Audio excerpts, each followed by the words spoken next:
Hey guys, so in this video I just wanted to talk about the videos that you should be using throughout your sales funnel. If you're going to be using sales funnels, chances are you're going to be using video. It's kind of hard to get away from nowadays. It's just, so popular, and it's pretty much a requirement to do business online these days. So if you're not embracing video, it's time to.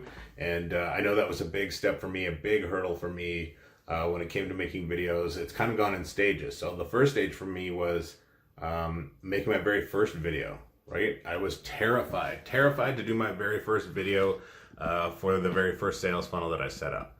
So that video, it was kind of crazy because it was only, I think, like a 5-minute video, but it wound up taking me like several hours to actually get it. And then I don't even remember, like, the first take. I don't even remember the first take. It was just so bad. I think I just instantly deleted it once I was done and then started in and tried it again. But once I actually did it and got it recorded, and it was bad. It was really bad.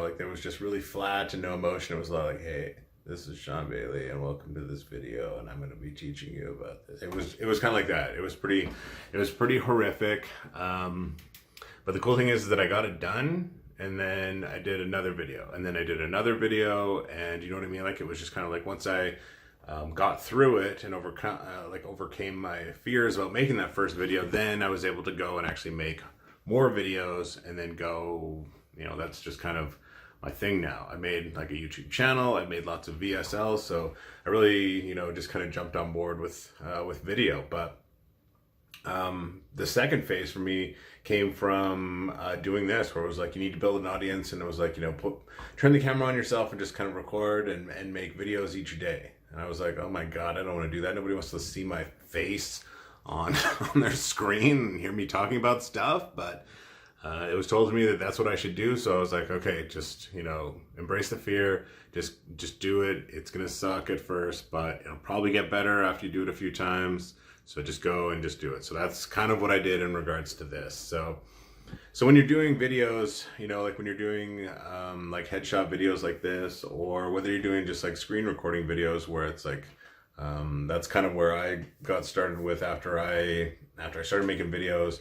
At least I was like, well, the camera's not on me, and I can embrace this style. I can do this. So just recording, like PowerPoint slides and talking over them was one of the main things that brought me as much business as my business has received, is being able to just like embrace videos and create videos like that. So when you look at a sales funnel, you're going to have a video on your landing page explaining to people why they should opt in and get into your funnel.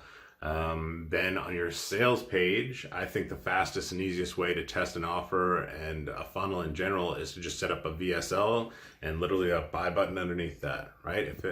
If it works and the offer converts, then you can go back and just transcribe and put basically a text version of that sales letter underneath the video, right? But to just get started, just have a VSL there. And then once they get to your order page, put a video on that page saying, hey, you're almost there. You're almost there. And in fact, when you just take a little bit more action, here's what's waiting for you. Show them there. And then on the order confirmation page, you're going to want a video there that says, hey, here's how to get your stuff, because that's what people care about. When they go and buy something, they want to get their stuff, right? So you're going to have a video at every stage of your sales funnel. So if you're not embracing video, if you're not doing videos, get into it and make videos. I'll see you